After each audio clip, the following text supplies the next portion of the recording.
Okay, picture this. It's 3 in the morning. The house is completely dead silent. You've fallen asleep on the couch and you suddenly wake up. The room is just bathed in this harsh, cold blue light from the television. But instead of some cheesy infomercial or normal static, the screen is broadcasting a message that just feels deeply, inherently wrong. It taps right into that primal fear, doesn't it? That incredibly isolating, deeply unsettling feeling of being the absolute only person awake in the world, watching something you were never, ever meant to see. Well, welcome to our explainer today. We are going to completely gut and unravel the legend of a series that absolutely weaponized that exact terrifying feeling. I really want you to think about that question for a second. Have you ever stumbled across a late-night broadcast that just made your skin crawl? Maybe a sudden emergency alert test that lasted just a little bit too long? Or a glitch that felt less like a simple technical error and way more like a malicious intrusion? Today, we are going to dissect the very anatomy of true internet terror. We're looking at a literal masterclass in psychological horror, one that single-handedly birthed an entire genre by preying on our absolute unquestioning trust in those glowing boxes sitting right in our living rooms. There are other receivers. This absolutely chilling phrase is broadcast directly to the viewer in one of the channel station IDs. And make no mistake, it's a threat. It basically means that simply looking away or turning off your TV won't save you. The broadcast doesn't actually need you specifically because the signal is everywhere. It's pervasive. This is the core sinister mystery we are unpacking today. So let's dive right into this. Section 1, the late night hijack. Welcome to Mason County. To really understand this phenomenon, we have to travel to a very specific, incredibly cursed place on the map, Mason County, West Virginia. This is the home of WCLV-TV, also known as Local 58. It was created back in 2015 by cartoonist and writer Chris Straub. Now, on the surface, it's just a YouTube channel that's masquerading as a local public access station. But within the actual lore of the show, Local 58 is a channel that has been continuously hijacked over a period of decades. Unseen, mysterious forces constantly break into the television signal to transmit terrifying, mind-bending, and honestly often lethal messages to the completely unsuspecting citizens of Mason County. And the true horror here really lies in the juxtaposition. Think about it. On one side, you have the most mundane, comforting programming imaginable. You've got your standard weather updates, vintage 1920s cartoons, those boring late-night infomercials. But on the other side, you have the hijacks. Sudden, jarring flashes of cult worship, chilling directives for mass suicide, and these deeply cryptic warnings about the blood of the moon. It essentially takes the safe, familiar rhythm of local, late-night television and violently corrupts it with overwhelming cosmic dread. Let's look at the timeline here to see how this all builds, because this is definitely not just a one-off event. Straub has built this massive, multi-generational continuity. Way back in 1929, we have the highly unsettling broadcast of a cartoon skeleton named Cadaver who is wandering through an underground grave. Then, jump to 1970, where a terrifying Cold War-era government broadcast is queued up to play.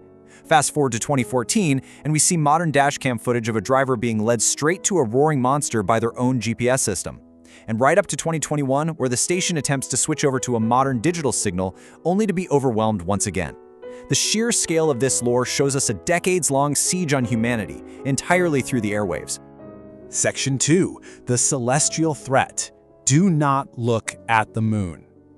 Okay, so who or what is actually behind these hijackings? To find our antagonist, we don't look for some rogue hacker in a basement. We have to look up. Way, way up. We are dealing with an eldritch abomination. This is pure, unadulterated Lovecraftian cosmic horror. In the universe of Local 58, the moon is not just a lifeless rock orbiting the Earth. It is a living, profoundly malevolent entity. It's a grotesque creature whose very existence completely defies natural law, and merely laying your eyes on it can drive a human being completely insane. Look at the moon, his throne, his crown. We see these exact messages violently flash across the screen in all capital letters during the hijackings. And this tells us something super important. There is a third party at work here. There is a deeply devoted, totally fanatical cult that actively worships this lunar entity. They are the ones actually hijacking the station on behalf of this cosmic god, trying their absolute hardest to force the viewers to subject themselves to its maddening gaze. And you know, the lunar agenda is highly systematic. It's not random. The cult intentionally overrides legitimate, life-saving weather warnings. They actively command citizens to step outside their homes and look up at the night sky.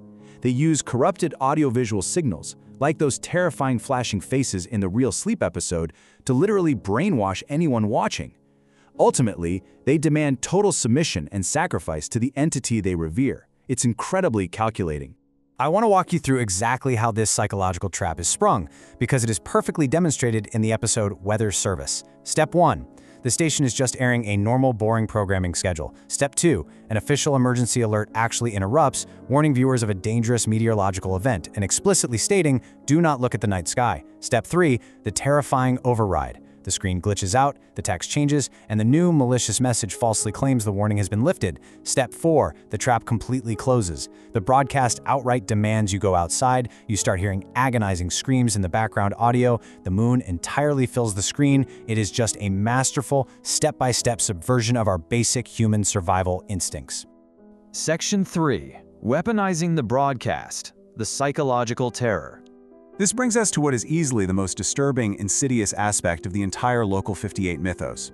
The real horror isn't just monsters lurking in the dark. It's the weaponization of the very systems we built to keep ourselves safe. There is perhaps no video more infamous in this entire series than Contingency. It's a fake broadcast from the quote-unquote Department for the Preservation of American Dignity, supposedly meant to air if America is conquered by insurmountable foreign forces. It chillingly instructs viewers to assume the victory position, which means lying face down on your front lawn. It tells the viewers that it is their absolute patriotic duty to preserve the memory of a free America by taking their own lives. It even calmly, clinically instructs them to tend to their children first. It is absolutely horrifying. As one of our sources perfectly summarizes the gravity of this, the government is telling its citizens to kill themselves, and it's framing suicide as patriotism. The absolute, undeniable terror of this episode doesn't come from a cheap jump scare or some CGI monster. It comes directly from the cold, institutional authority of the message itself. You have this calm, bureaucratic tone politely asking millions of people to commit mass suicide, all accompanied by a soothing instrumental version of the Star-Spangled Banner. There's this brilliant duality to the horror here. The broadcast claims the threat is an insurmountable foreign army invading our shores, right? But the true threat, the actual reason this video gets under your skin and stays there long after you turn it off, is our own blind obedience to the glowing screen. If a highly official-looking alert flashes on your television or your phone buzzes with the presidential seal, a huge part of your brain is deeply, fundamentally conditioned to obey it without question. So let me ask you directly, why do we blindly trust what a screen tells us? Think back to the 2018 Hawaii false missile alert. When people received that text on their phones, they didn't go outside to look for enemy planes in the sky. They panicked. They called their loved ones to say their goodbyes, and they hid in storm drains, all because the screen told them to. Local 58 taps directly into that profound, incredibly modern vulnerability. It shows us that our unquestioning trust is the actual danger. Section 4. A shared universe, the Chris Stroud mythos. Let's step back for a moment here, because what Chris Stroud did goes so far beyond just a single spooky YouTube channel. He built an entire, terrifying, deeply interconnected universe. Local 58 is heavily interwoven with Stroud's other famous horror works, and they're all centered around Mason County, West Virginia. I mean, have you heard of the legendary internet creepypasta Candle Cove? It's the one about a traumatizing children's show made of screaming puppets? Well, guess what station broadcast Candle Cove? WCLV Local 58. And the skeleton character Cadaver from the Local 58 Show for Children episode, he actually originated in Stroud's completely separate horror webcomic, Brood Hollow.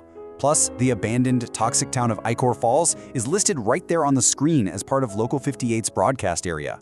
So you start to see that Local 58 is really just one piece of a massive multimedia puzzle. The fans of this series aren't just passively watching videos.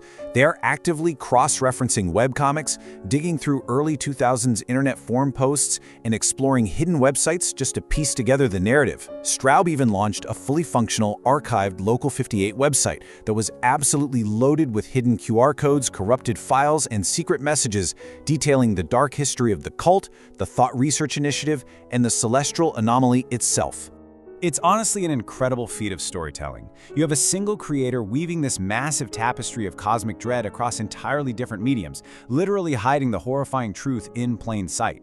It completely flips the script, turning the viewer from a passive observer into an active investigator, scouring the internet for any clues they can find about the moon, the cult, and the doomed residents of Mason County. This is alternative reality gaming, or ARGs, at its absolute finest. Section 5. Birth of analog horror, a digital nightmare.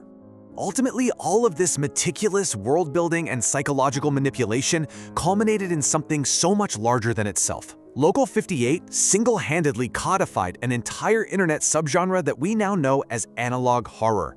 The formula is legendary now. It relies on heavily degraded, warped VHS audio and visuals that feel inherently nostalgic yet somehow slightly nauseating. It relies on the complete subversion of institutional authority, making the police, the local government, and even the friendly neighborhood weathermen the very agents of your doom.